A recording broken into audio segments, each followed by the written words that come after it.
The Meaning of July 4th for the Negro by Frederick Douglass. Fellow citizens, I am not wanting in respect for the fathers of this republic. The signers of the Declaration of Independence were brave men. They were great men, too, great enough to give frame to a great age. It does not often happen to a nation to raise, at one time, such a number of truly great men. The point from which I am compelled to view them is not, certainly, the most favorable, and yet I cannot contemplate their great deeds with less than admiration. They were statesmen, patriots, and heroes, and for the good they did, and the principles they contended for, I will unite with you to honor their memory. Fellow citizens, pardon me. Allow me to ask, why am I called upon to speak here today? What have I, or those I represent, to do with your national independence? Are the great principles of political freedom and of natural justice embodied in that Declaration of Independence extended to us? And am I, therefore, called upon to bring our humble offering to the national altar and to confess the benefits and express devout gratitude for the blessings resulting from your independence to us? Would to God, both for your sakes and ours, that an affirmative answer could be truthfully returned to those questions. Then would my task be light, and my burden easy and delightful. For who is there so cold that a nation's sympathy could not warm him? Who so obdurate and dead to the claims of gratitude that would not thankfully acknowledge such priceless benefits? Who so stolid and selfish that would not give his voice to swell the hallelujahs of a nation's jubilee when the chains of servitude had been torn from his limbs? I am not that man. In a case like that, the dumb might eloquently speak, and the lame man leap as an art. But such is not the state of the case. I say it with a sad sense of the disparity between us. I am not included within the pale of glorious anniversary. Your high independence only reveals the immeasurable distance between us. The blessings in which you this day rejoice are not enjoyed in common. The rich inheritance of justice, liberty, prosperity, and independence bequeathed by your fathers is shared by you, not by me. The sunlight that brought light and healing to you has brought stripes and death to me. This 4th July is yours, not mine. You may rejoice. I must mourn. To drag a man in fetters into the grand illuminated temple of liberty and call upon him to join you in joyous anthems were inhuman mockery and sacrilegious irony. Do you mean, citizens, to mock me by asking me to speak today? If so, there is a parallel to your conduct, and let me warn you that it is dangerous to copy the example of a nation whose crimes, towering up to heaven, were thrown down by the breath of the Almighty, burying that nation in irrevocable ruin. I can today take up the plaintive lament of a peeled and woe-smitten people. By the rivers of Babylon, there we sat down, yea, we wept, when we remembered Zion. We hanged our harps upon the willows in the midst thereof. For there, they that carried us away captive required of us a song, and they who wasted us required of us mirth, saying, Sing us one of the songs of Zion. How can we sing the Lord's song in a strange land? If I forget thee, O Jerusalem, let my right hand forget her cunning. If I do not remember thee, let my tongue cleave to the roof of my mouth. Fellow citizens, above your national tumultuous joy, I hear the mournful wail of millions, whose chains, heavy and grievous yesterday, are today rendered more intolerable by the jubilee shouts that reach them. If I do forget, if I do not faithfully remember those bleeding children of sorrow this day, may my right hand forget her cunning, and may my tongue cleave to the roof of my mouth. To forget them, to pass lightly over their wrongs, and to chime in with the popular theme would be treason most scandalous and shocking, and would make me a reproach before God and the world. My subject, then, fellow citizens, is American slavery. I shall see this day and its popular characteristics from the slave's point of view.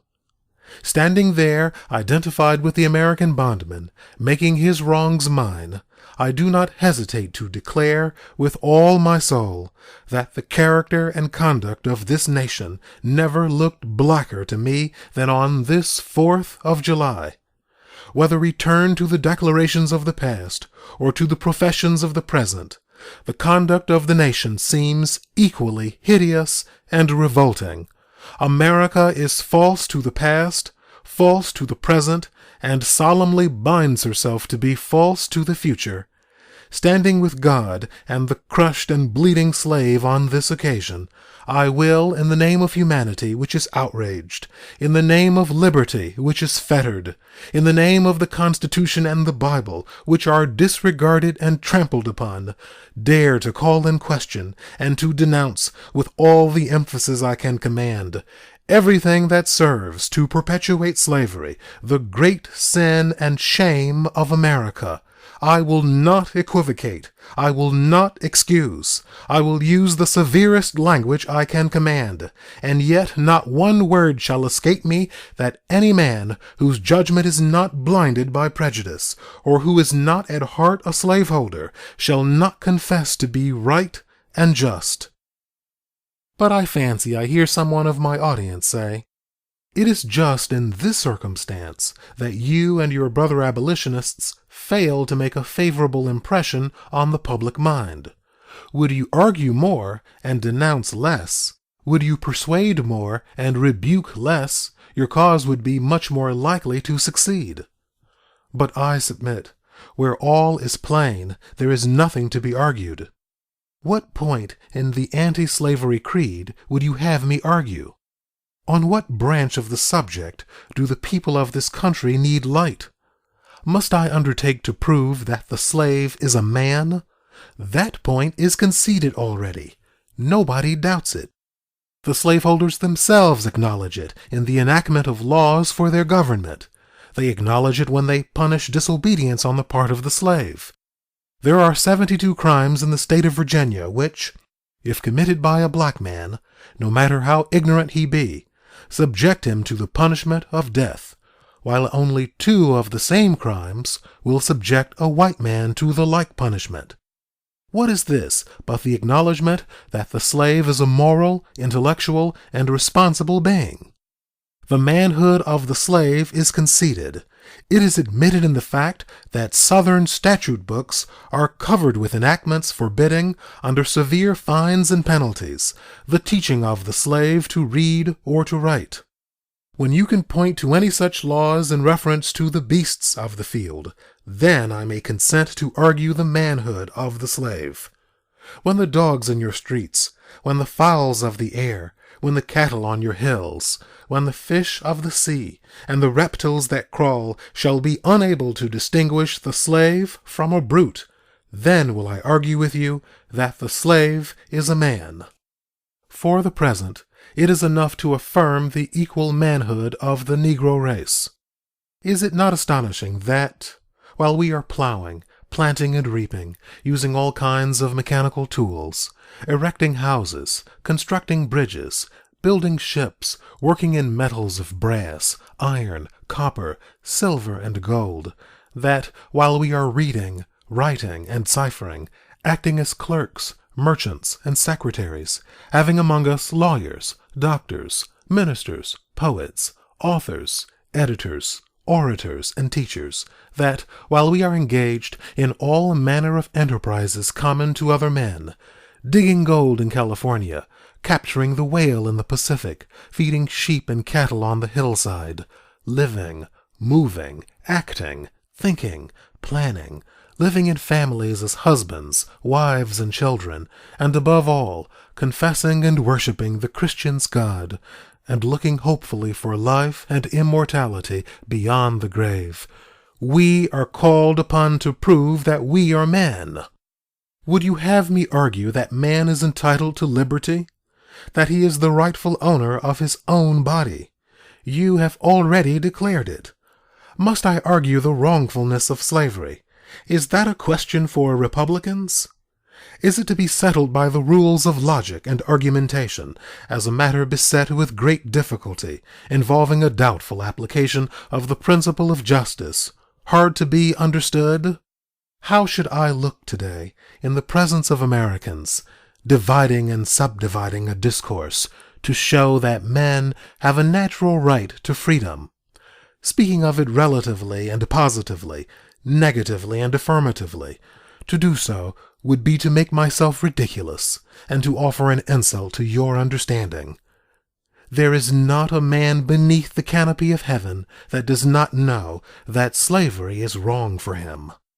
What, am I to argue that it is wrong to make men brutes, to rob them of their liberty, to work them without wages, to keep them ignorant of their relations to their fellow men, to beat them with sticks, to flay their flesh with the lash, to load their limbs with irons, to hunt them with dogs, to sell them at auction, to sunder their families, to knock out their teeth, to burn their flesh, to starve them into obedience and submission to their masters? Must I argue that a system thus marked with blood and stained with pollution is wrong? No, I will not. I have better employment for my time and strength than such arguments would imply. What then remains to be argued? Is it that slavery is not divine, that God did not establish it, that our doctors of divinity are mistaken? There is blasphemy in the thought. That which is inhuman cannot be divine. Who can reason on such a proposition? They that can may, I cannot. The time for such argument is past. At a time like this, scorching irony, not convincing argument, is needed. Oh, had I the ability and could reach the nation's ear, I would today pour out a fiery stream of biting ridicule, blasting reproach, withering sarcasm, and stern rebuke. For it is not light that is needed, but fire. It is not the gentle shower, but thunder. We need the storm, the whirlwind, and the earthquake. The feeling of the nation must be quickened. The conscience of the nation must be roused. The propriety of the nation must be startled. The hypocrisy of the nation must be exposed. And its crimes against God and man must be proclaimed and denounced. What to the American slave is your 4th of July? I answer, a day that reveals to him, more than all other days in the year, the gross injustice and cruelty to which he is the constant victim. To him your celebration is a sham, your boasted liberty an unholy license, your national greatness swelling vanity. Your sounds of rejoicing are empty and heartless. Your denunciation of tyrants, brass-fronted impudence. Your shouts of liberty and equality, hollow mockery. Your prayers and hymns, your sermons and thanksgivings, with all your religious parade and solemnity, are, to him, mere bombast, fraud, deception, impiety, and hypocrisy, a thin veil to cover up crimes which would disgrace a nation of savages. There is not a nation on the earth guilty of practices more shocking and bloody than are the people of the United States at this very hour. Go where you may, search where you will, roam through all the monarchies and despotisms of the old world, travel through South America, search out every abuse, and when you have found the last, lay your facts by the side of the everyday practices of this nation, and you will say with me that, for revolting barbarity and shameless hypocrisy, America reigns without a rival. Allow me to say, in conclusion, notwithstanding the dark picture I have this day presented of the state of the nation, I do not despair of this country. There are forces in operation which must inevitably work the downfall of slavery. The arm of the Lord is not shortened, and the doom of slavery is certain. I, therefore, leave off where I began, with hope. while drawing encouragement from the Declaration of Independence, the great principles it contains, and the genius of American institutions, my spirit is also cheered by the obvious tendencies of the age. Nations do not now stand in the same relation to each other that they did ages ago. No nation can now shut itself up from the surrounding world and trot round in the same old path of its fathers without interference. The time was when such could be done. Long-established customs of hurtful character could formally fence themselves in and do their evil work with social impunity. Knowledge was then confined and enjoyed by the privileged few, and the multitude walked on in mental darkness. But a change has now come over the affairs of mankind. Walled cities and empires have become unfashionable. The arm of commerce has borne away the gates of the strong city. Intelligence is penetrating the darkest corners of the globe. It makes its pathway over and under the sea as well as on the earth. Wind, steam, and lightning are its chartered agents. Oceans no longer divide, but link nations together. From Boston to London is now a holiday excursion. Space is comparatively annihilated. Thoughts expressed on one side of the Atlantic are distinctly heard on the other. The far-off and almost fabulous Pacific rolls in grandeur at our feet. The celestial empire, the mystery of ages, is being solved. The fiat of the Almighty, "Let there be light," has not yet spent its force. No abuse, no outrage, whether in taste, sport, or avarice, can now hide itself from the all-pervading light. The iron shoe and crippled foot of China must be seen in contrast with nature. Africa must rise and put on her yet unwoven garment. Ethiopia shall stretch out her hand unto God. In the fervent aspirations of William Lloyd Garrison, I say, and let every heart join in saying it: Godspeed, the year of jubilee, the wide world over, when from their galling chains set free, the oppressed shall vilely bend the knee, and wear the yoke of tyranny, like brutes no more. That year will come, and freedom's reign to man his plundered rights again restore.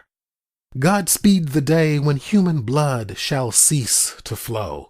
In every clime be understood the claims of human brotherhood, and each return for evil good, not blow for blow. That day will come all feuds to end, and change into a faithful friend each foe. Godspeed the hour, the glorious hour, when none on earth shall exercise a lordly power, nor in a tyrant's presence cower, but to all manhood's stature tower by equal birth. That hour will come, to each, to all, and from his prison house to thrall, go forth. Until that year, day, hour arrive, with head and heart and hand I'll strive to break the rod and rend the gyve, the spoiler of his prey deprive. So witness heaven, and never from my chosen post would ever the peril or the cost be driven.